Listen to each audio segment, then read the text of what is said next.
Bom dia a todos. Bom dia, professor. Bom dia, professor. Bom dia, professor. Bom dia, professor. Bom dia. Bom dia.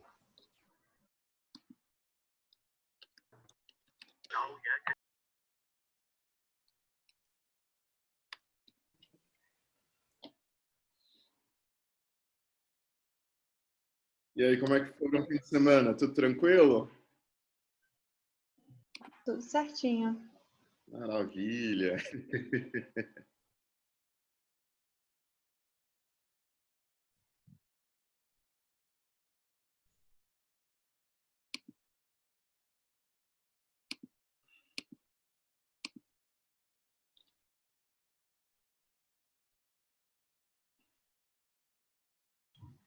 Professor, Oi.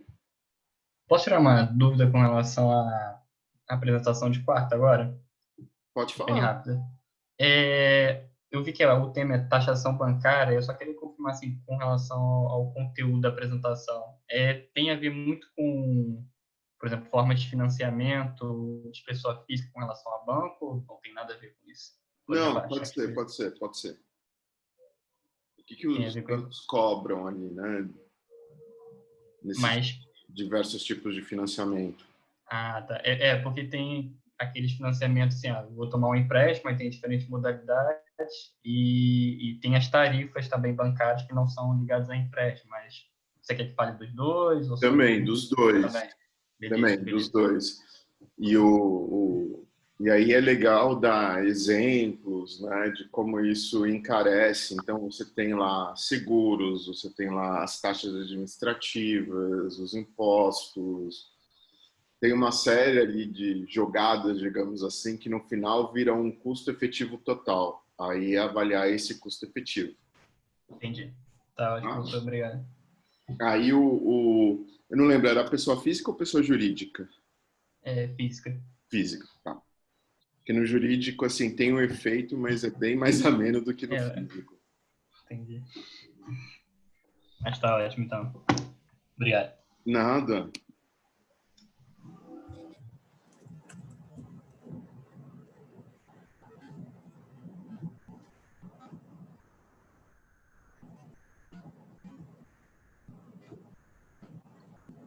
Vamos lá. Mais um minutinho aqui para a galera chegar.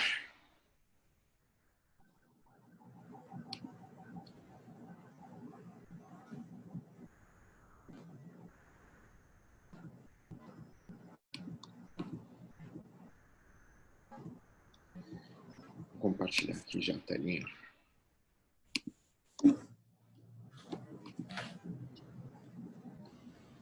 Todo mundo consegue ver meu PPT?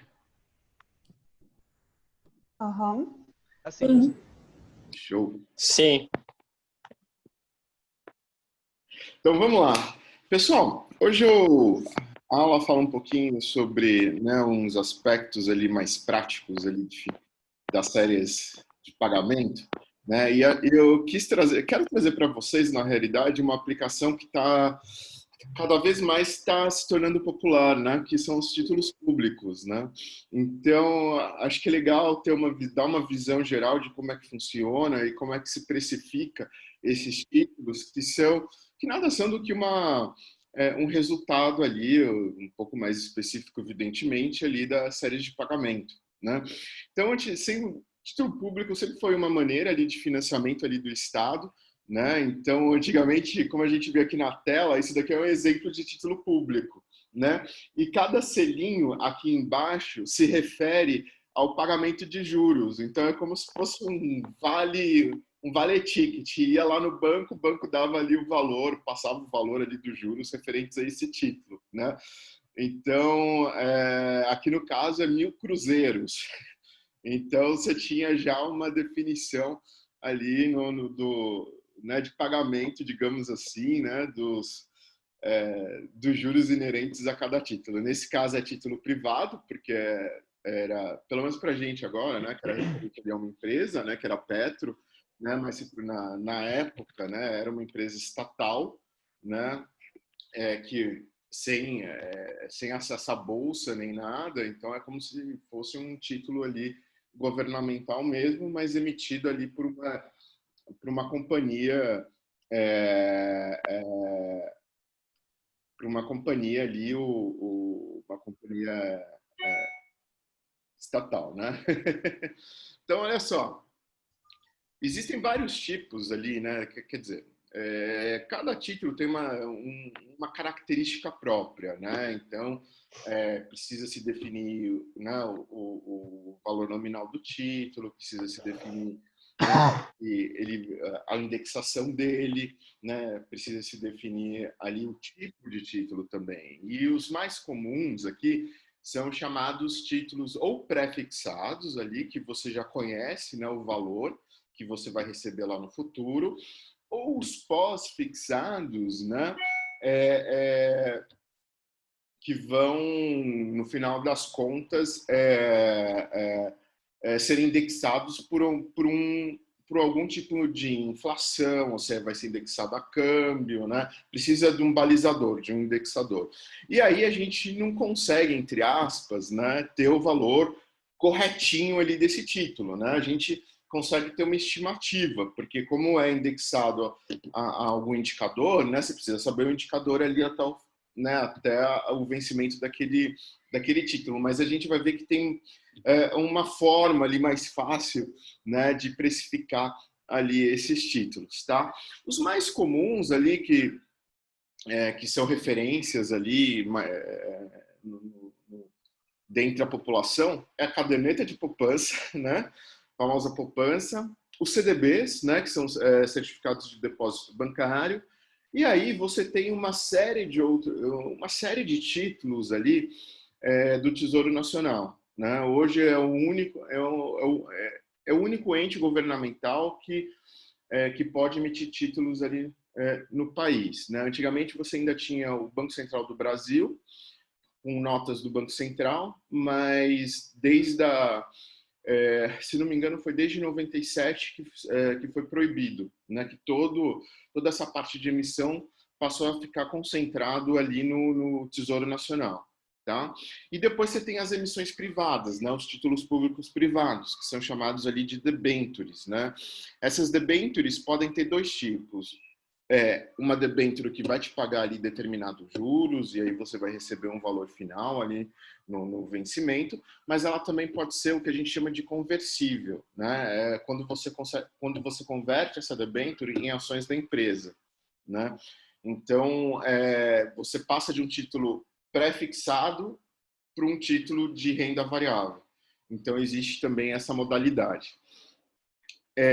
Normalmente, quando a gente olha assim do ponto de vista contábil, digamos assim, se olha, seja o tesouro, seja o banco, né?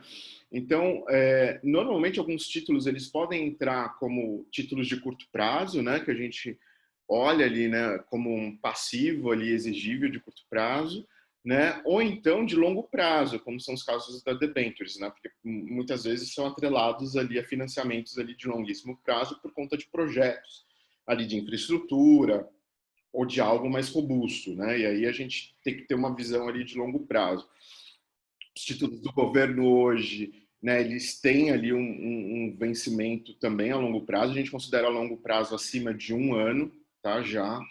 Então, o curto prazo é abaixo de 1 ano, mas o que a gente, por conta ali de toda essa crise, né, por conta ali de todo esse imbróglio, os títulos brasileiros estão com uma certa dificuldade de serem rolados, né, ou quando há uma falta de interesse ali em títulos de longo prazo ali por parte dos investidores. Então, isso é um mau sinal ali da nossa economia, né? Então, quando o investidor já não vê tanto apetite ali por esse tipo de título e exige o pagamento ali em momentos mais curtos, né? Então, isso já começa a acender ali a luzinha amarela.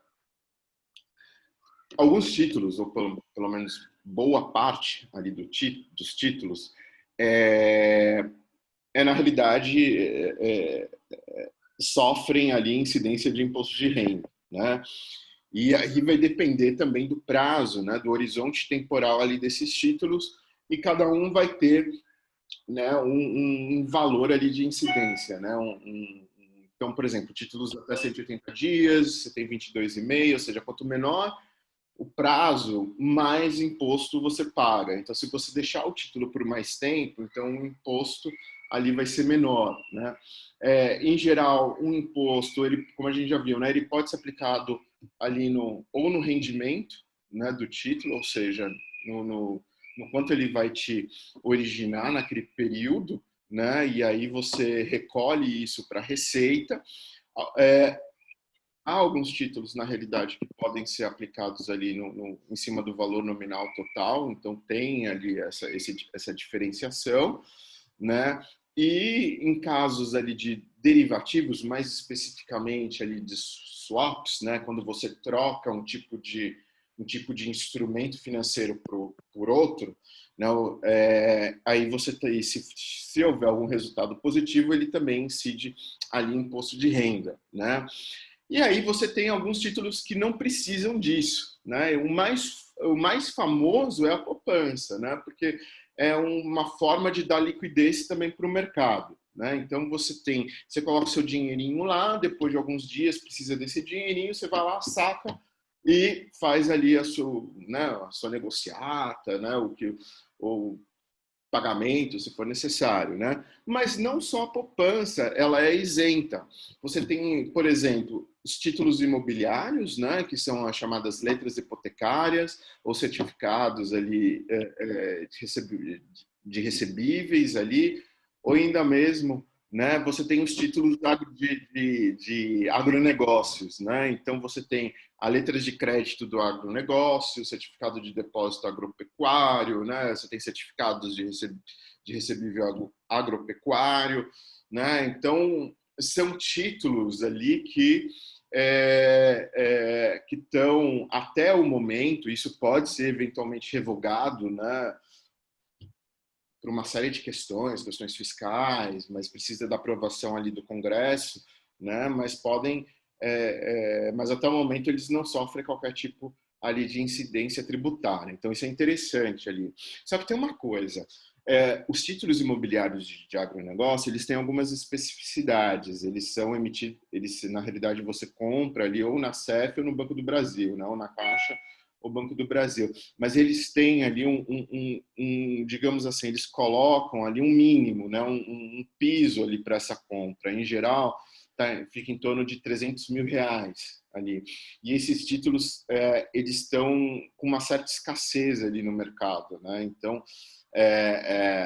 acaba sendo títulos bem interessantes ali, né? Com baixo risco, sem incidência tributária, porém eles têm ali uma carência de oferta e são especificamente ali de emissores como o Banco do Brasil e a Caixa Econômica Federal. Mas você pode vir a comprá-los ali no que a gente chama ali de mercado secundário, né? Quando você tem ali a intermediação ali de um outro agente, né? Então ele compra e depois ele repassa ali para um outro agente. Em geral, né, as debêntures também elas podem não ter emissão, né? Se for para pessoa física, ela não está sujeita ali a essa incidência. Porém, se for para pessoa jurídica, né, aí tem que ser, aí a Receita acaba comendo ali uma parte ali dos rendimentos, né, ali em torno de 15%. Mas tudo vai depender, no final das contas, da característica ali daquela debênture. SPE é Sociedade para Fins Específicos, né? Então, quando junta ali uma série ali de empresas para uma concessão, por exemplo, elas criam uma segunda empresa ali com cada um detendo uma parte ali, né, da composição acionária daquela empresa. Então, normalmente elas são criadas ali para concessões de infraestrutura, então energia, rodovias, usinas, né? Porque aí dá uma robustez melhor no caixa ali e uma concorrência, digamos assim, mais robusta na hora de se fazer ali né, o bid ali para ganhar ali o processo licitatório, né? Então, se a gente tiver que, digamos, resumir aqui, né, o que tem, né, de títulos ali mais negociados, aqui, né? Então são os títulos do governo, os CDIs, né, que são depósitos interbancários, né? Então são aqueles juros que são cobrados ali em negócios ali entre bancos, né? Então são dois bancos ali, né? Dois agentes financeiros de forma geral. Os CDBs ali que está atrelada ali, né, muito a investimento, né, e que o CDB pode ter o rendimento dele na realidade é uma parcela, é uma fração ali do CDI, né? Então a gente normalmente quando você passa, qual o rendimento ali de um CDB de 180 dias? Aí o cara vai falar assim, 90 a 100% do CDI, né? Então tá dando ali, tá dando microfonia, gente. Vocês podem desligar o microfone rapidinho? Valeu. Aí você tem um outro tipo, né, de operação ali também entre bancos, né, que são as operações compromissadas ali. Muitas vezes o banco precisa tá com um excesso de título, o outro tem pouco, então eles trocam ali, né, eles lastreiam ali essa troca, né, e você tem ali outros tipos, né, de contratos ali que estão atrelados também ali ao mercado de renda fixa, tá? Então aqui de forma geral é como é constituído, né, esse mercado. Então você praticamente ali tem um mercado primário, basicamente a emissão do tesouro ali para os agentes, e depois você tem um mercado secundário ali que norteia ali as instituições financeiras, né? E não financeiras também. Então aqui de forma um pouco mais genérica, né, dos títulos existentes, né, e do indexador de cada um, tá? Então você vê que tem uma gama ali de títulos bem interessantes. Isso dá ali a possibilidade ali do investidor ali, né, mitigar ali o risco dele de forma a maximizar ali, né, o retorno. E aí a gente começa a ter quem é que organiza, né, esse mercado, digamos, esse mercado secundário, né, de renda fixa, né? O Tesouro emite, vai lá para as diversas instituições financeiras e depois elas colocam no mercado, disponibilizam ali também para outros investidores, né? Mas quem é o que gerencia, o que registra ali, né, esses títulos? Quem é o responsável ali por esses títulos? É a CETIP, né? Então, hoje, a CETIP ela tem um papel importante ali nesse mercado secundário. E a gente sabe que a CETIP faz parte ali agora, né, da B3, né? Então a B3 praticamente ela tem todo o processo ali, né, toda a cadeia ali desde a emissão até a oferta ali de títulos públicos, né? Então acaba sendo ali uma agência ali bastante robusta, né? Só para vocês terem uma ideia, isso daqui ainda está um pouquinho, está até desatualizado, mas até finalzinho de 2017, né, a gente tinha, né, mais de 31 bi de reais, né, de movimentação de liquidez diária, né? 30 bi, né, só de liquidação, ou seja, quando a pessoa vai lá e entrega o título, né, venceu o título e pega o dinheiro de volta, né? E 6 trilhões em estoque ali, ou seja, de títulos que estão ali passeando ali pelo mercado brasileiro, né? E a gente pode dizer que os principais aqui, né, dentre dessa cifra, os principais são esses 5 aqui, ó, debentures, né, que são títulos de renda fixa privado, DI, CDB, letras financeiras e letras de crédito.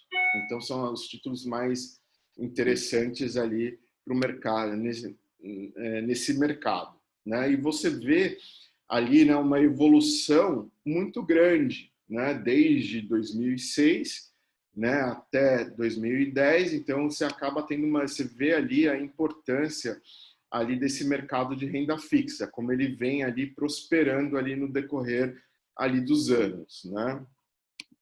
Uma coisa interessante, então, esse é uma comparação, né, entre mercado primário e mercado secundário, né? Então a gente consegue ver o salto, né, que está se dando ali nos dois âmbitos ali, principalmente ali para a pessoa física, né? Então cada vez mais o pessoal vai se acostumando ali com essa nova movimentação, porque é uma opção, né? Então não basta deixar o dinheiro em conta corrente, né? É interessante que ele seja atrelado ali algum rendimento, né? Para não se perder, para esse dinheiro não ser corroído ali nos diversos, né, prazos ali de tempo, né? Então, aqui só de forma geral, né? Então, um benchmark ali da renda fixa, né? A gente é a taxa de juros, né? Então a gente viu que existem, na realidade, o mercado brasileiro ele está, a gente pode dizer que tem uma miríade ali de taxas de juros, né? Cada um com um nome específico para uma finalidade específica, que nós conhecemos ali com mais frequência, né? São as decisões ali do Banco Central que estipula a taxa que vai ser praticada na economia, né, denominada de Selic, tá? Então, a Selic vem ali, né, do Banco Central e depois ela vai lastrear, né, todos os mercados ali inerentes ali a crédito, né? Então, o mais conhecido é o CDI, né, que são os mercados ali interbancários, né? Mas existem outros tipos de taxa, né? Então, existem, por exemplo, também uma taxa Selic. Então, olha só, tem a Selic que o Banco Central define, depois tem uma outra taxa Selic que ela tem rendimento diário também, né? E também está lastreada ali na compensação e liquidação ali dos diversos ativos ali, né? Então, ele é uma taxa que a gente chama de overnight, né? Então, ele rende ali a cada dia, né? E tem muitas vezes uma taxa de carregamento, ou seja, tem ali um descontozinho ali de carregamento. A taxa DI, né, que é mais comum, né, ele é um título ali privado, né? Então, e ele basicamente ele está atrelado com essa questão contábil ali dos bancos, né? Então, muitas vezes o banco está com excesso de caixa e aí não é interessante ter, né? Então ele precisa ali fazer algum tipo de investimento, aí ele vai, compra ali, né? Faz ali compra um CDI, né? E aí ele vai trocando, né? Muitas vezes, né? Essa taxa DI, ele é o que a gente antigamente chamava de taxa DI CETIP, né? Porque era uma referência ali de mercado secundário ali de renda fixa, né? Então você tinha ali, né? Ele fazia como se fosse uma ponderação ali de todas as taxas transacionadas ali de um determinado período, né? Então, no caso, seria sempre referente ali a um dia, né? E aí é um título de curto prazo ali muito mais para tapar, digamos assim, né, essa necessidade ali do banco. Então, aqui você tem um exemplozinho, né? Então, você tem uma taxa Selic, né? Então, imagina que um determinado banco ele acaba ofertando ali para outros bancos, né? E eles, evidentemente, esses outros bancos ele tomam ali esse valor e aqui vai ser compensado, né? Uma taxa DI ali diária, né? Que a gente chama de taxa DI over, tá? Quando a gente pode também ter ali outro tipo de taxa, que é a taxa Selic Over, né? Então, nessa mesma configuração, né, que um acaba sendo o referencial acaba sendo a CETIP, o outro referencial acaba sendo a taxa praticada ali no país, né? Então, são duas indexações ali ligeiramente diferentes, mas o resultado você vê, um é 2,88, outro é 2,90. Diferencial muito pequeno. Então, elas têm uma dinâmica muito semelhante. A diferença é muito pequena ali do ponto de vista diário, né? Então, são 0,02 pontos percentuais, né? Então, elas caminham juntas ali, né? Então, você tem uma definição lá em cima, no ambiente macro, e no ambiente micro, essas duas taxas ali se baseiam nesse ambiente macro, porém com pequenas divergências ali por conta de oferta e demanda ali desses títulos, tá? Então, como a gente viu, né, taxa over, a gente deu uma passada ali rápida, né? Esse seria um exemplo, né, um pouco prático, digamos assim, né? Um pouco mais prático ali nesse caso. Então vamos pegar aqui, ó. Considera-se um mês com 31 dias corridos, né, e 21 dias úteis, né, para o qual a taxa efetiva do mês é de 1,72% ao mês. Então, nessas condições, né, a taxa over vai ser dada da seguinte maneira, né, para a gente calcular ali a taxa referente àquele título. Né? Isso daí a gente chama de precificação de título.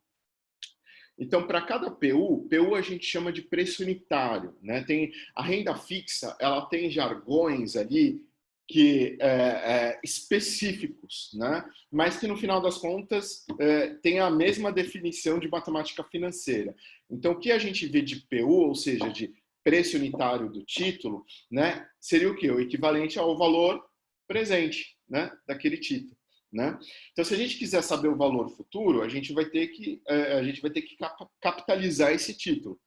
A que taxa? A taxa de 1,72% ao mês, porém, esse título ele é capitalizado de forma diária e com dias úteis. Né?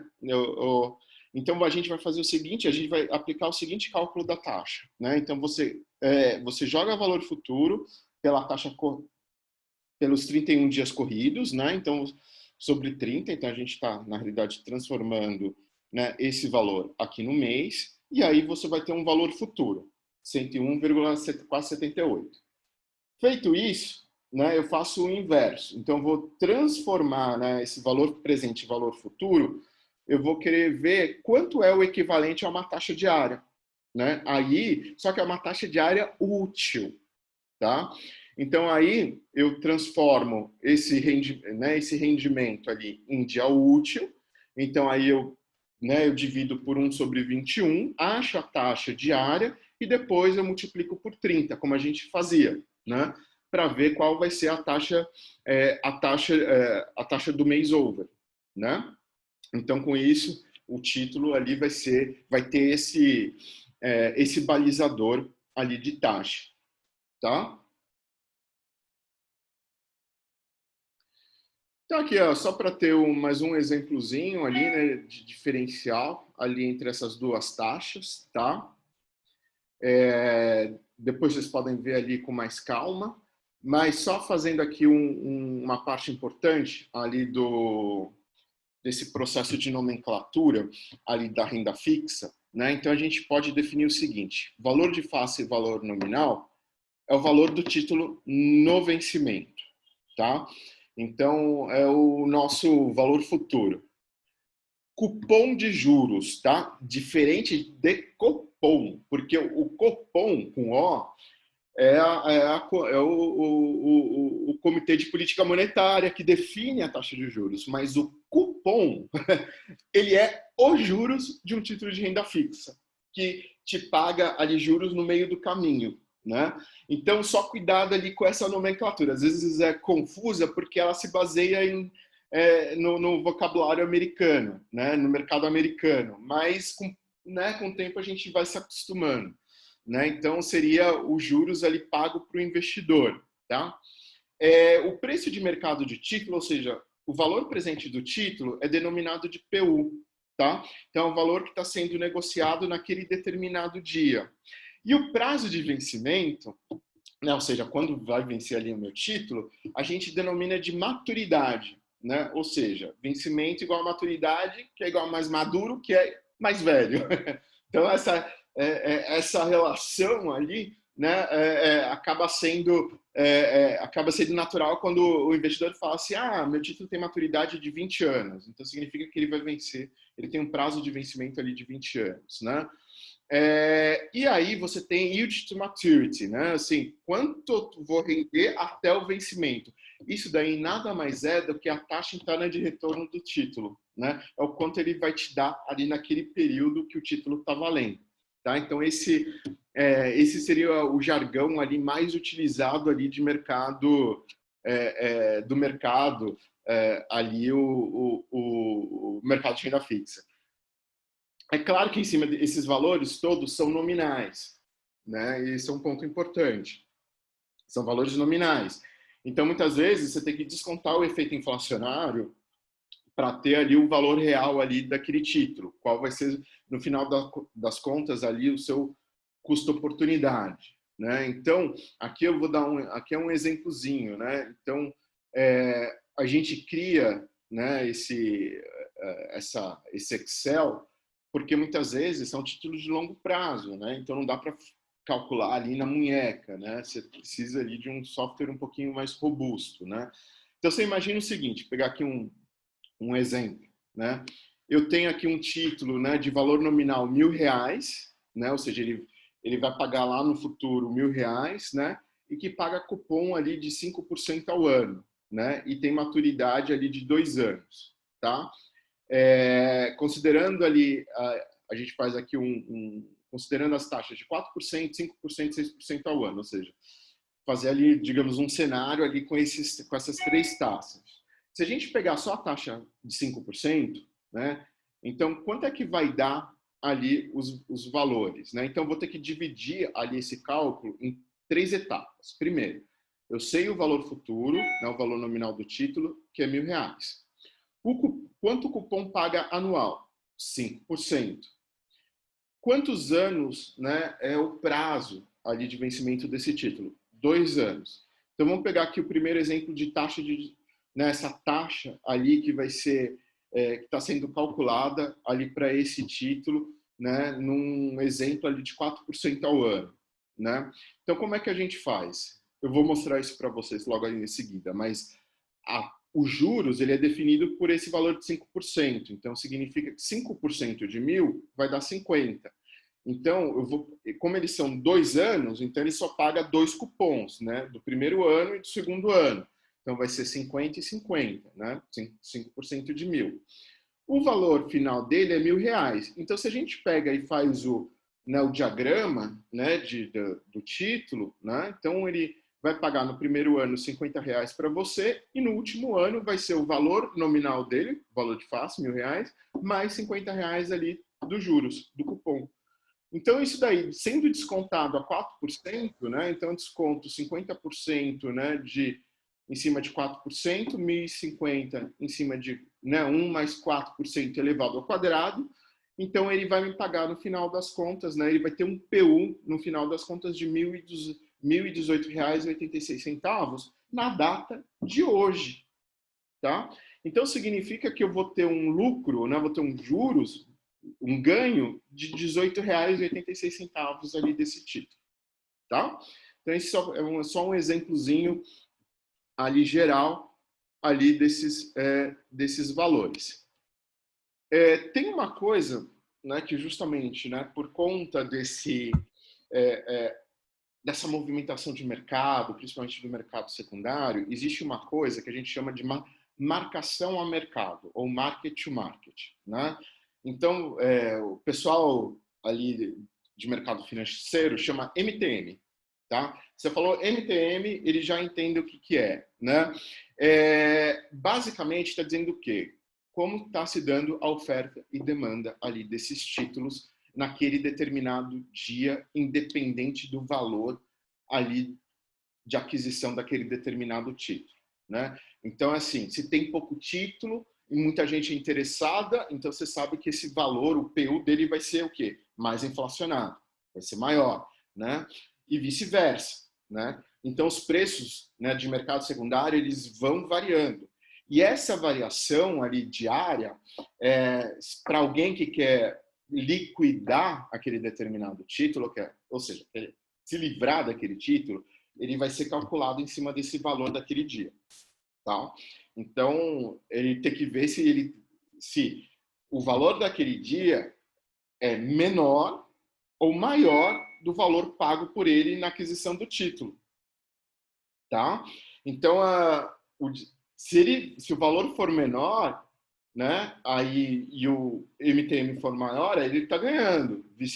Se for o contrário, aí ele vai estar perdendo. Então, o investidor ele precisa ser safo nesse sentido, né?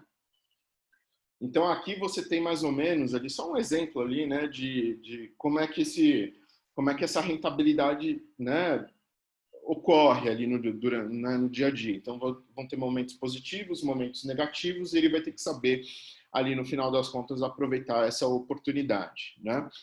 E aí, tem umas coisinhas legais aqui, né, na questão do título, né? Então, quando o título está valendo mais, né, do que o valor de face dele, né, a gente fala que esse título foi pago com ágio, ou seja, com um valor adicional, né? Quando ele está abaixo, né, desse valor de face, desse valor nominal, a gente fala que esse título foi pago com deságio, né? Ou seja, com um determinado desconto, né? É como se o título tivesse embutido ali um determinado risco e que você não queria e que você não quer ali fazer frente a esse risco. Então você paga por ele mais barato. Assim, você vai fazer uma analogia. Você quer comprar um apartamento. Você vê que o apartamento está antigo, prédio antigo, está meio sucateado. Aí você oferece, você tem interesse, mas você oferece fazendo cálculo, tem que fazer reforma, tal, então eu vou pagar abaixo do que o proprietário ali está me oferecendo. Então esse diferencial ali vai ser esse deságio ali referente ao apartamento, tá? Agora, se o apartamento foi renovado, né, teve sei lá, uma decoração nova, mais atual, encanamento elétrico todo renovado, aí você vai pagar o apartamento com ágio, né? Porque aí o proprietário vai colocar uma margem ali maior por conta justamente desse gasto anterior feito ali no apartamento, tá? Agora, muitas vezes você paga o valor de face mesmo, você paga o par e passo, né? Aí a gente chama de par bond, ou seja, de título pareado, né? Então ele está pareado com o valor nominal dele. Então o que você, né? O quanto ele vale vai ser o quanto você pagou, né? Ou então a gente chama também de coupon bond, né? Ou seja, né? Que de novo, né? Ele está valendo ali todo o R$ 1.000 ali referentes a esse título. O título no Brasil ele sempre vai ser múltiplo de R$ 1.000, tá? Então esse também esse é um lote, você compra em lote, né? Esses títulos.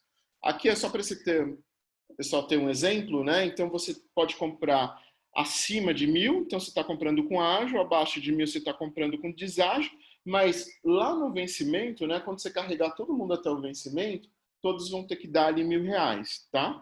Por quê? Porque todos os títulos brasileiros valem R$ 1.000 e os valores são sempre múltiplos ali de R$ 1.000. Então esse é o lote, né, que se faz ali com os títulos. Aqui é uma tabelinha ali só para dar um exemplo, né, de tipo de título, indexador, né, quanto está saindo ali diariamente esse título no mercado, né, e o preço diário dele, tá?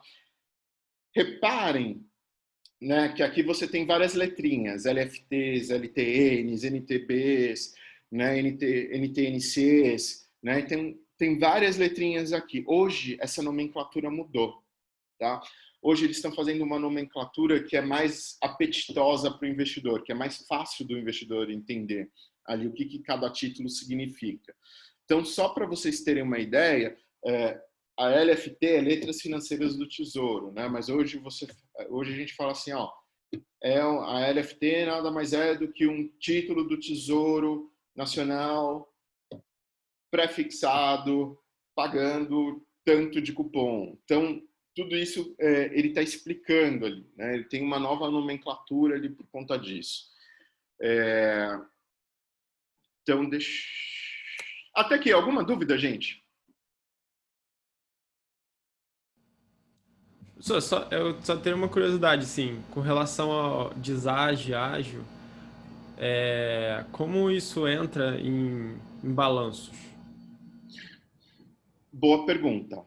Ótima pergunta, na realidade, né? Porque essa questão do ágio e deságio, né? Se ele liquidar o título, aí ele entra como né? Ele faz uma entrada de caixa, porque ele vai ter o rendimento se for no ágio, né? Então uma entrada de caixa vai para o ativo dele, né? ali na parte na parte de rendimentos ali financeiros, e se for uma perda em despesa financeira. Isso quando a gente olha ali o DRE. Quando a gente olha o balanço propriamente dito, né, aí ele entra como caixa, né? Se ele está ganhando a mais, aquele dinheiro vai direto para o caixa dele, né? E se ele está perdendo ali em cima disso, então vai ser uma dívida, vai entrar no passivo dele. Ele vai ter que pagar esse valor ali. O diferencial ele vai ter que, né? Ele vai ter que reconhecer ali uma perda. Entendi. Né? É interessante porque cada balanço ele tem a parte específica ali de títulos mobiliários. Sim. Então você vai lá na rubrica títulos mobiliários e você vê como é que está, se teve entrada ou teve saída ali de caixa para ser descontado. Entendi.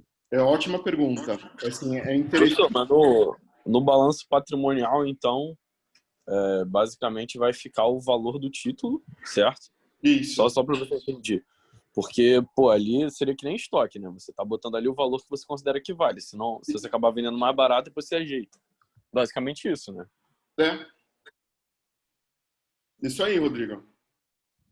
Uhum. Você consegue verificar melhor no que a gente chama, né, de demonstração de fluxo de caixa? Porque aí é que vai te dar ali toda a movimentação desse título. No momento que você liquidou, aí você tem muitas vezes ali para títulos ali em D+1, né, o dia, né, ele liquida sempre no dia seguinte, né, e com base ali no fechamento do mercado do dia anterior. Uhum. Sim. Eu tinha entendido que o Vitor estava querendo saber se tinha marcação a mercado no balanço patrimonial, né? Valor contábil. Mas não tem, no caso, não tem. Não, na realidade é o seguinte, você tem você inclui o título como valor contábil, porém, se ele liquidar esse título, aí vai ser marcação a mercado. O diferencial dele vai ser ali a marcação. Se ele antecipar ali, por exemplo, a liquidação de um determinado título, aí vai MTM. Sim, beleza. Aí você vai tirar o ativo que você tinha com valor contábil e você vai botar a marcação no mercado na DRE, certo? Isso, exatamente. Mas no balanço, ele... Por exemplo, um exemplo assim, você compra um título em 2020 que vai vencer em 2 anos por R$ 1.000. E aí lá no 2022 ele vai valer R$ 1.200. O valor contábil que você tem hoje como um ativo é de 1.000 ou 1.200? 1.200. 1.200. Na realidade, você tem que inverter isso daí. Por quê? Porque o título imobiliário, se for um título de renda fixa do governo, ele sempre vai valer R$ 1.000, ou múltiplos de R$ 1.000. Se for uma debenture, aí sim, pode valer, também normalmente é múltiplo de 1.000, mas imagina o seguinte, vamos colocar aqui, 800 e 1.000, só para ficar ali na mesma página. Então, se ele adquirir um título, né, no balanço dele, no ativo dele, porque é um ativo, vai estar contabilizado como R$ 1.000, que é o valor contábil do título, o valor nominal. Se ele esperar até a liquidação depois de 2 anos, aí ele vai para a DRE e vai ser liquidado ao valor de mercado dele. Aí, professor, agora a dúvida fica a seguinte, pô, beleza, você vai liquidar o título antes do prazo, você vai liquidar, sei lá, você vai negociar ele lá no balcão, 2021. aí você vai ganhar, vamos supor, você vai ganhar, sei lá, o título dele é R$ 1.000, você conseguiu vender por 800 na marcação a mercado. Esses 800 vão entrar como receita financeira na DRE ou você vai entrar com uma despesa de 200? Na realidade, vai entrar como, dependendo da posição dele, pode entrar como uma receita financeira ali de 200. Mas você não estaria tendo uma despesa no final do dia porque você perdeu valor contábil? Deixa eu pensar aqui. Deixa eu pensar. Porque você antecipou, aí Mas você você tá falando deu do 200, vai ter DRE? uma perda, você vai ter uma perda contábil, então vai entrar ali ele vai entrar como uma despesa de 200, uma despesa financeira de 200, porque aí vai ser assim, né? Ele tem no ativo 1.000 e aí depois ele contabilizou ali, vendeu por 800. Então ele está perdendo ali o valor de mercado e ele vai ter que identificar isso depois no passivo. E aí na DRE esse 200 ali ele vai ter que entrar como despesa financeira. Isso aí. Foi mal. Então, só para concluir, então, tira os 1.000 do ativo, 800 entra em caixa, 200 na despesa financeira e o reflexo desses 200 na despesa financeira vai sair no patrimônio líquido. Basicamente isso. Quer dizer, não no patrimônio. Não no patrimônio líquido necessariamente, mas sai enfim, o resultado da ali, empresa que pode influenciar ali o patrimônio líquido. Isso. Porque a gente sabe que ativo é igual a passivo mais patrimônio líquido.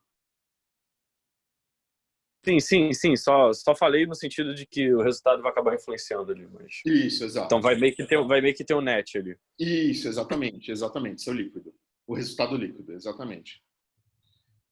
Até tem um livro aqui, deixa eu pegar aqui para vocês. Deixa eu ver se eu trouxe ele aqui.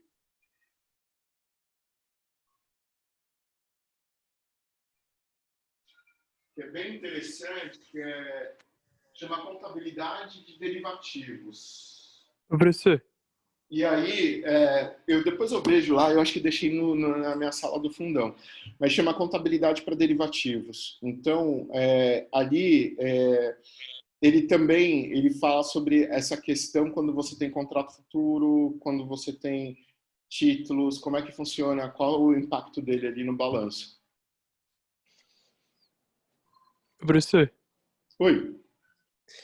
eu tenho uma dúvida, assim, quando a gente vai calcular o custo de capital, né, o custo de dívida de uma empresa. Aí você falou ali de caso de uma debenture com cupons semestrais. Só que você usa uma taxa pré-fixada.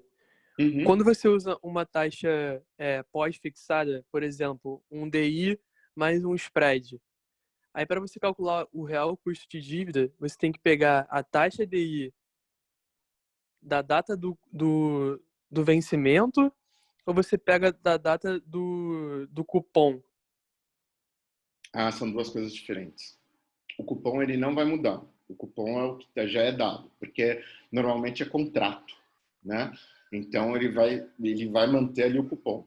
O que você vai fazer é pegar a taxa o que vai modificar vai ser a taxa de desconto, que vai ser justamente o DI do dia, do momento ali que você está fazendo ali a sua negociação, né? A sua transação ali.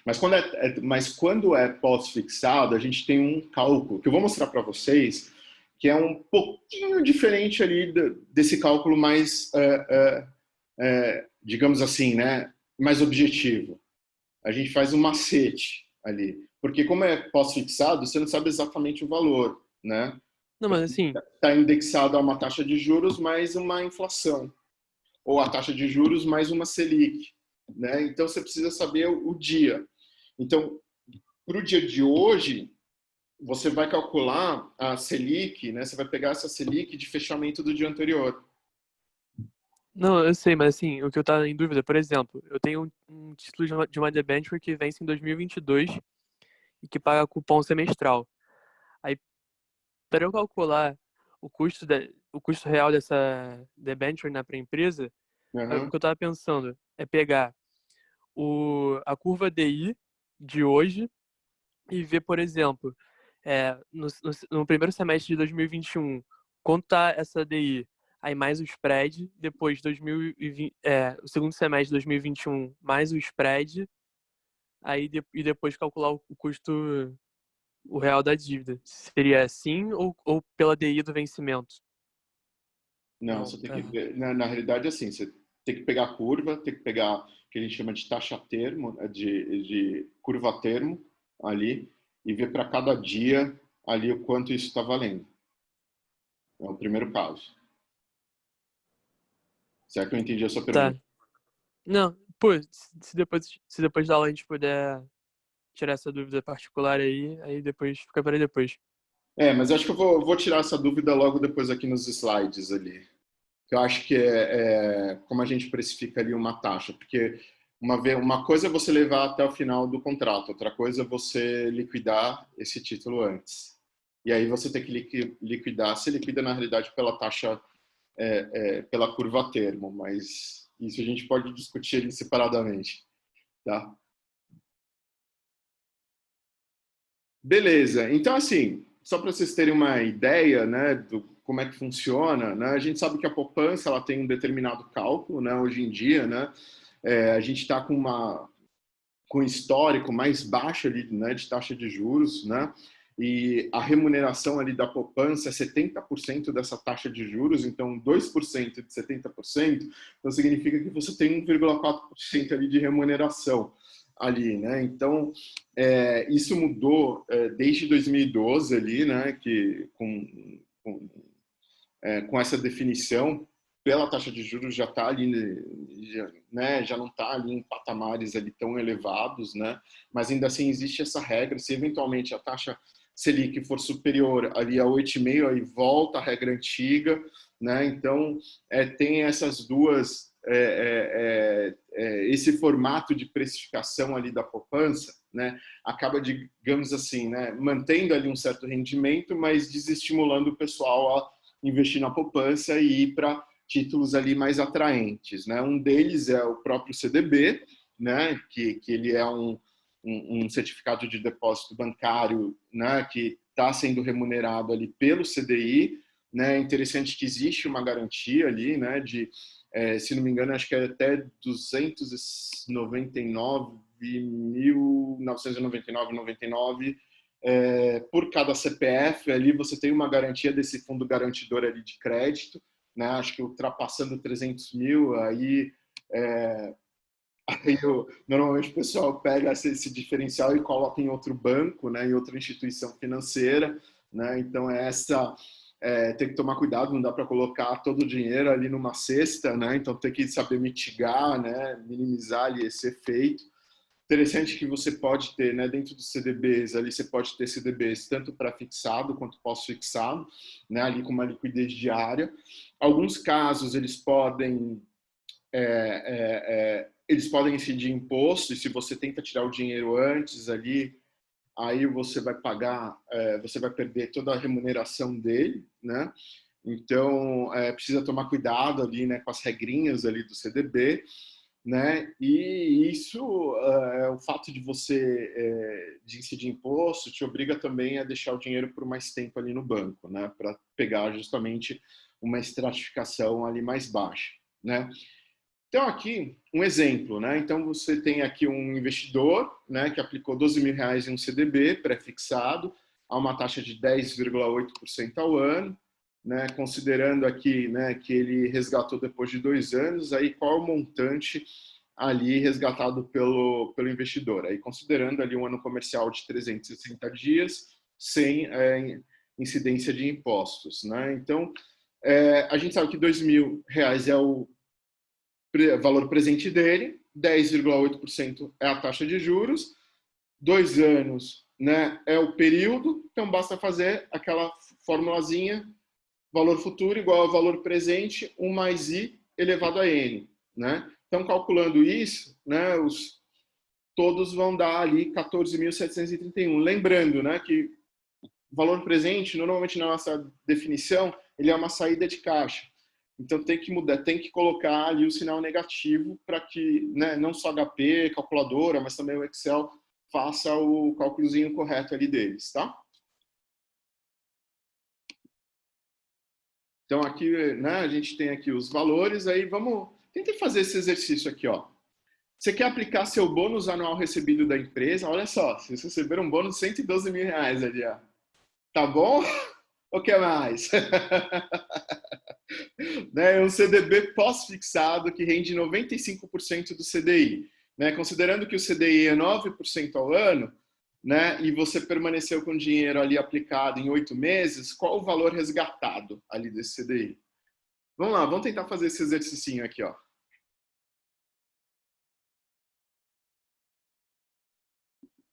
rapidinho ali utilizando ali a nossa formulazinha do Excel.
E aí, quanto deu?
Acharam aí?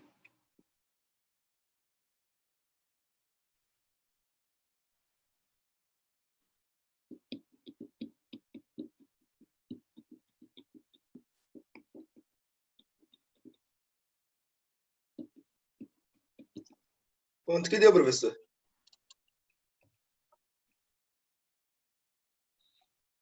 Quem aposta um almoço? Pô, o almoço não tá apostando não, professor, essa hora. Vamos lá, 118.387. 18.300. Eu achei 118.283, professor. Não sei o que eu fiz de errado aqui. Eu achei 118 mil e pouco também. Deve ser ajuste ali de casa decimal. Mas, em geral, o que eu estou passando? Eu estou passando o mais importante aqui, como a taxa que está ao mês, desculpa, isso aí, como a taxa está ao ano, perdão, né, e o período está ao mês, então, para ficar mais fácil, eu passo o meu período para mês, né, que é 8/12, né? Então, aí eu vou ter 0,66, a dízima, né, 0,666, né? Aí 95% do CDI, né, que está em 9%, aí vai dar 8,55%, e aí tem o valor aqui, né, do nosso montante, né? Então, quer ver? Deixa eu até fazer aqui no Excel ali.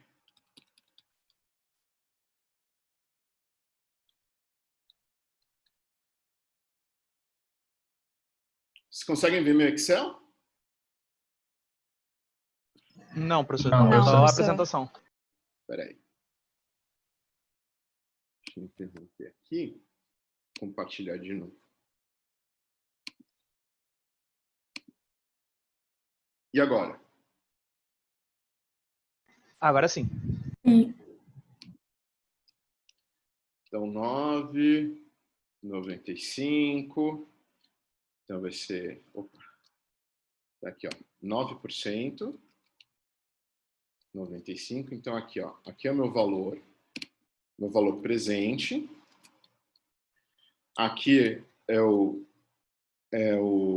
CDI e aqui vai ser os juros, né, ou melhor, né, a taxa de juros do CDB. Então aqui vai ser o quê? 9% de 95.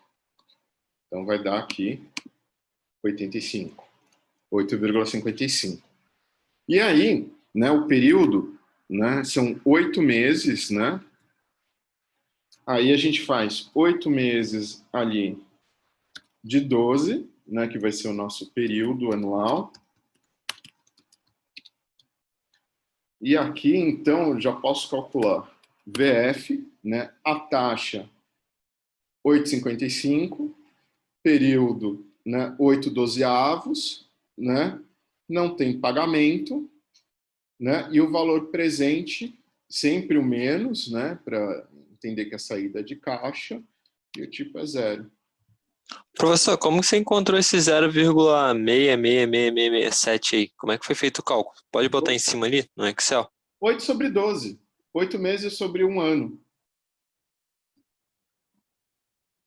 Mas a taxa não deveria estar ao mês? Não, a taxa que está ao ano. Não, Não, é sim, que assim, mas- a taxa equivalente não deveria ser calculada como juros compostos? Você pode fazer ali a capitalização ali mensal também, né? Mas como inverter, então você pode simplesmente pegar aqui o 9% e calcular em cima de mês, aí todo mundo vai ser dado em cima de mês. Mas como eu quero ano, aí eu resolvi fazer tudo ao ano. Mas você pode fazer a taxa equivalente ali ao mês também. Mas aí a capitalização vai se dar a cada pequenininho do mês, né?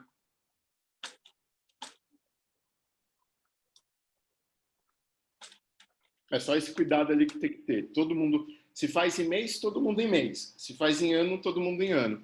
Nesse caso, o ano fica mais fácil, né? Porque é só converter o período. Professor, bota em cima da fórmula de 118 mil, fazendo um favor. Porque o meu deu diferente, eu quero ver o que eu fiz de errado. Você usou a taxa de 8,55, certo? Isso. Usou... Ué, o meu deu 106 mil. Você só Eu colocou. fiz a mesma coisa, eu usei a taxa, né? Usei o período de 0,66, esse valor aí, que tá aí, igualzinho. Tá. Aí o segundo valor, o terceiro valor, deixei em branco, né? Que não temos, que é o pagamento. Isso. E aí eu usei para o FV 112 mil, certo? Correto? 112 mil. E o... Mas você colocou negativo? Tá dando menos 106.038. Porque você não colocou negativo, você não colocou menos 112 aí no VP. E você colocou, a sua fórmula é VP, né? Você não colocou fórmula VF. Como é que é a fórmula VF mesmo no Excel? É igual a VF. Aqui, ó. Deixa eu aumentar aqui o zoom. Não, esse aí é no português, né? O VF. Ao contrário, FV. No inglês é FV. Pera aí que eu vou testar aqui. Aí é exatamente isso, só que você só troca o que Confundi as fórmulas, né? Então, agora bateu. Bateu? Show. Bateu. Obrigado. Nada. É que realmente o inglês às vezes dá uma... a gente empresa normalmente todos os Excel, né? Excel, todo o Office é em inglês. Aí quando passa para português, nossa, para mim também dá tilt. Então fica tranquilo. Valeu, professor. Obrigado. Tá, aqui eu só deu aqui uma pequena corrigidinha aqui no nosso PPT.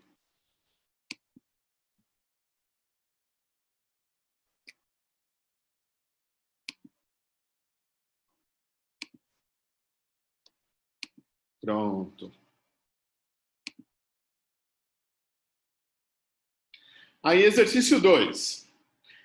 Quanto você deve pagar hoje por uma LTN que rende 9,58% ao ano com prazo de vencimento em 918 dias úteis?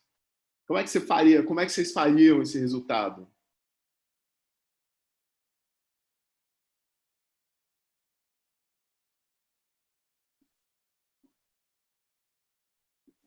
Nesse caso, eu acho que é mais fácil botar a taxa para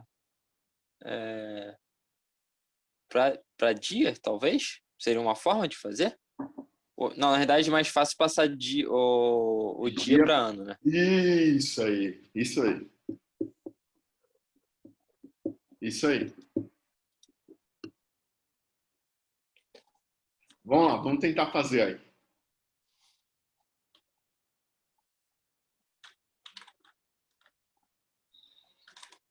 Galera tá craque. Você ali, gestores, hein?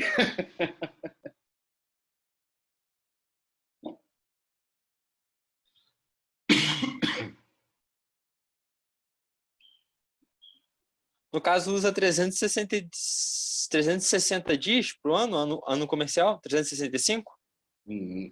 Olha só, dias. Ah, é 252. Isso. Tem que só tomar esse cuidadozinho aí. Valeu, obrigado, professor.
Deu quanto, professor? Fala aí, quanto deu o seu? 153.823,50. Eita. Sabe o que faltou? Que todo título vale quanto no finalzinho?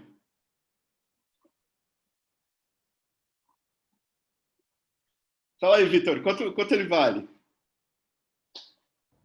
O valor de face Isso, é sempre 1.000, né? sempre 1.000. Então, por isso que agora inverteu, viu, Everton? Por isso que... Então, aqui eu quero o valor presente, ou o PV, né, ali no inglês, né? Então, R$1.000 vai ser meu FV. Então, a fórmula já não vai ser mais igual a FV, vai ser igual a PV, que é o valor que eu quero hoje. Aí, como você falou, converto, né, o período em ano, né, em ano dia útil, mantenho ali a taxa e acho o meu valor presente desse título hoje. A taxa não tem que apresentar. Eu também errei na taxa. Eu pensei que seria uma continuação do exercício anterior. E aí eu usei 95%. Ah, tá certo. Então, só fazendo aqui, ó, de novo, no Excel. Vou compartilhar aqui de novo o Excel com vocês.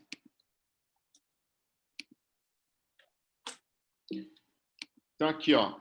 Aqui já vai ser um pouquinho diferente. Então, ao invés de eu ter o valor presente é o que eu vou querer descobrir, né? Então, o meu VP ou PV, se for no caso do inglês, né? Então, o que eu vou querer descobrir. O valor futuro, eu sei que sempre vai valer R$1.000, é sempre uma cota, né? É sempre múltiplo de R$1.000. Aí eu sei que a minha taxa de juros, meu I, né, é de 9,58%, né, ao ano. Então, colocar ali porcentagem ao ano. O período, né, o meu Nzinho aqui é de 918, certo? Isso. O ano, convenção ano em dia útil, são 252 dias úteis por convenção, tá? E com isso eu tenho já, né, feito o exercício. Então, eu vou pegar aqui, ó, VP, a taxa 9,58, o período vai ser 918 sobre 252, o pagamento não tem, né?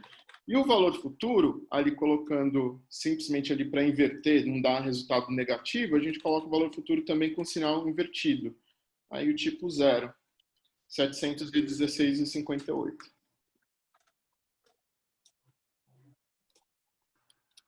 Tá? Aí, professor, também tem que ajeitar esse resultado no slide, né? Tô vendo aqui.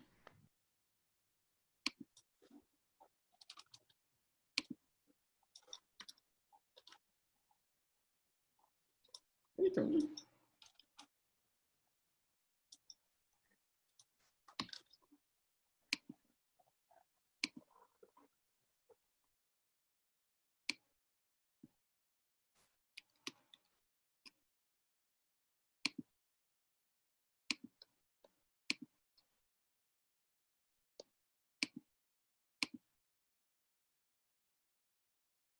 beleza.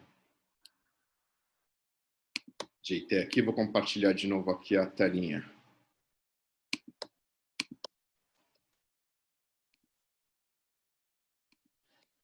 Todo mundo consegue ver aqui meu PPT? De novo? Assim. Show. Então, olha só. Então, como eu falei para vocês, o Tesouro, né, ele vem...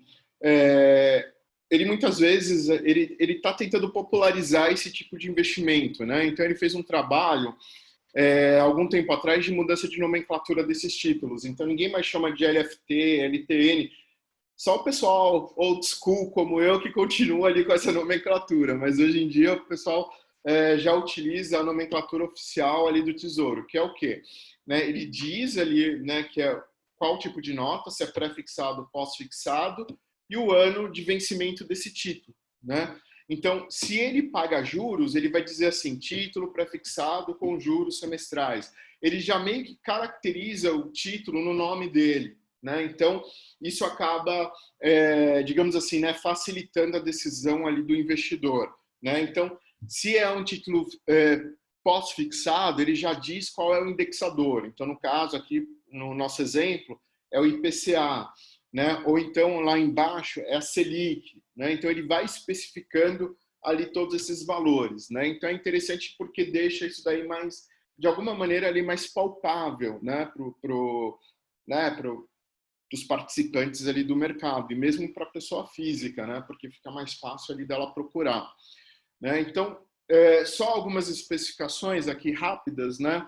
Então o que seria LTN, ou título, né, ou tesouro pré-fixado, né, que a gente chama, né, ele não paga juros, né, então ele comprou hoje, você só vai receber ali no vencimento dele, na maturidade dele, né, então, e a maturidade dele a gente sabe que vale R$1.000, então é como você compra esse título com deságio, né, você desconta esse título, né, e ele sempre vai ter ali a base de dia útil, então sempre lembrando que um ano 360 dias igual a 252 dias úteis, 30 dias corridos igual a 21 dias úteis, tá? Então, essa convenção é importante ali sempre se lembrar. As LTNs, elas são denominadas também como cupom de pagamento zero. Por quê? Porque não paga juros intermediários, né? Então, no inglês, a gente chama isso de zero coupon bonds, tá? Ou discount bonds justamente pelo fato que você está descontando o valor. Você sabe quanto vai receber lá na frente, mas você vai ter você vai descontar esse valor se você quiser comprar um determinado título hoje, tá? Então aqui é a formulazinha dele. Então é um título tradicional, né? Então ele vai ter hoje um preço, né, que a gente chama de preço unitário, PU, né?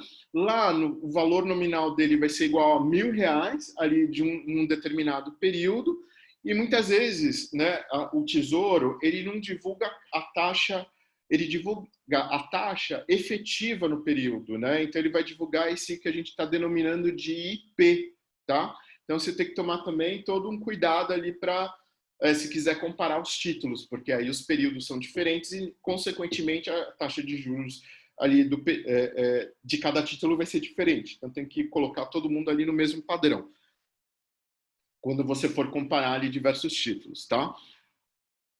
Como é que funciona? A primeira coisa para converter esse IP, né, ou esse coeficiente, digamos ali, né, de investimento, né, essa taxazinha, né, a gente vai converter sempre em dias úteis, tá? Então, sempre em cima de 252. Aí a gente vai encontrar uma taxa efetiva anual ali para aquele determinado título, tá? Então, vai ser o valor nominal, né, dividido por 1 mais IA, elevado ao total de dias úteis sobre 252, como vocês fizeram ali no exercício anterior, tá? Então, isso acaba facilitando, né, essa comparabilidade. Então, aqui um exemplozinho para vocês completarem ali. Você comprou uma LTN em 9/5/2012, com vencimento para 1/1/2014, a um PU de R$ 874,28. Considerando que o período entre a data de compra e o vencimento do título é de 415 dias úteis, qual a taxa paga por essa LTN? Vamos lá, vamos tentar fazer rapidinho.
E aí, quanto deu, gente?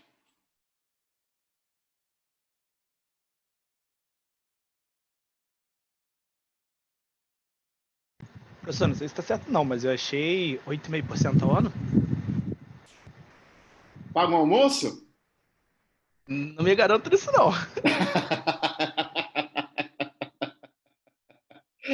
Aí, ó, perdeu a oportunidade, pô. Tem que confiar mais em mim, professor. É isso aí. Né? É engraçado, né? Porque a gente fala assim, pô, será que eu vou assumir o risco ou não?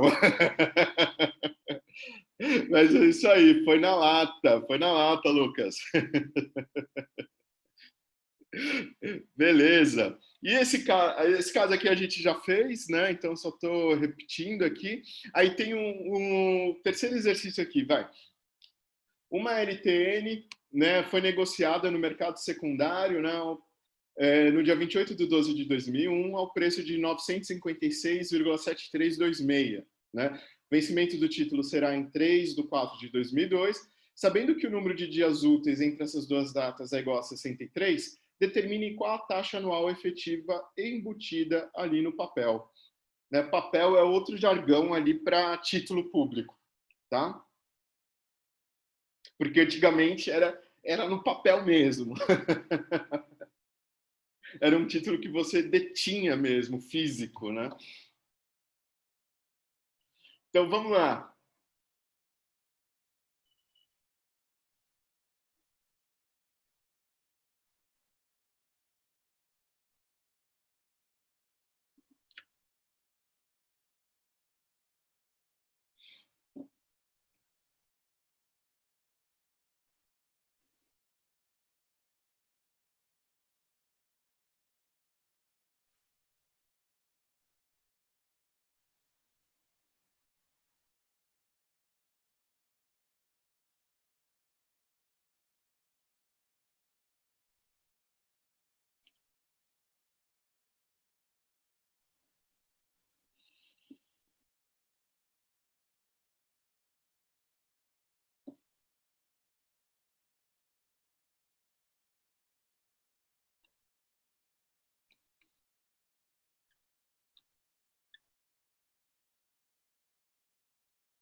E aí, quanto deu?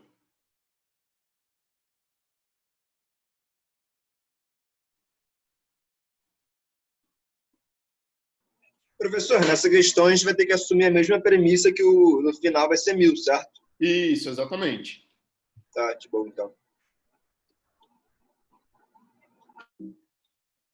Então, aqui, ó, R$ 1.000, né? O valor ali do título, certo? Que é 956, o valor hoje do título. Então, é como se fosse valor futuro sobre o valor presente, né? Aí dividido, né? Se a gente já fizer o cálculo direto, né? Aí seria 252 sobre 63, né? Lembrando que, na realidade, né, a gente só está invertendo aqui a função, né? Para calcular ali o izinho, né? Do período. Aí vai dar 19,35% ali no período inteiro. Todo mundo encontrou esse valor?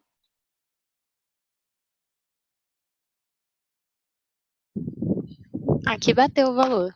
Bateu? Show! Sim. Show! Professor, só ali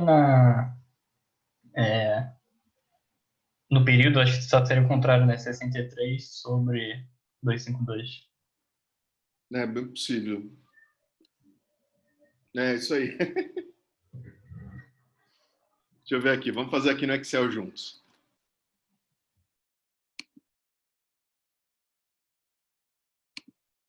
Deixa eu compartilhar aqui o Excel. Então, aqui, ó. Replicar aqui, né? Então, a premissa, 956, quanto, gente?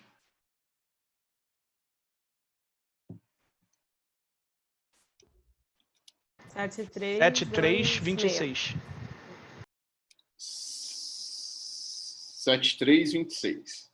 Então, 7326. Então, esse é o valor presente. O valor futuro mantém R$1.000. A taxa é o que a gente quer descobrir, né? Então, aqui já não vai ser taxa ao ano, vai ser a nossa taxazinha aqui, é o período. O período dele,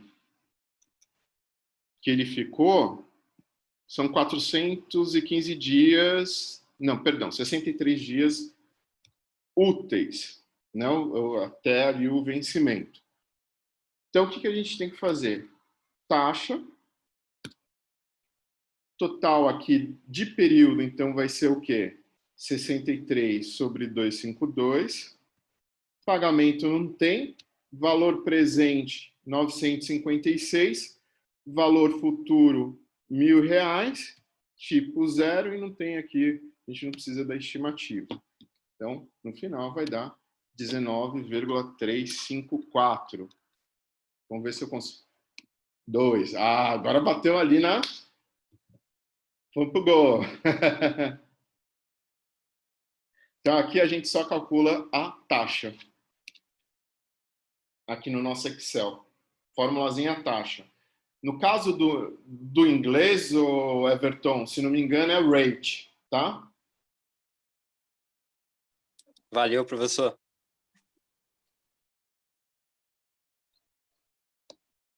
Beleza? Então, deixa eu voltar aqui para o nosso PPT.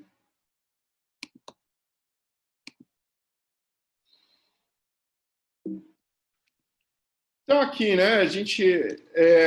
não existem só esses tipos ali de título, né? Então, na quarta-feira, eu vou mostrar para vocês outros títulos ali e como o Tesouro Nacional faz o cálculo, né? E os bancos fazem ali cálculos ali da precificação ali desses títulos, né? Acho que vai ser bem interessante porque é algo totalmente aplicado ali no nosso... no dia a dia do mercado, né? Principalmente quem trabalha ali, né, em back-office, em middle, né, ou mesmo na tesouraria, ali eles, né, todo mundo precisa estar com esses cálculos ali muito bem delimitados ali na cabeça. Então, acho que vai ser um valor agregado ali para vocês interessante, tá? Então, aí na quarta-feira, a gente volta a se encontrar para falar ali sobre ativos de renda fixa.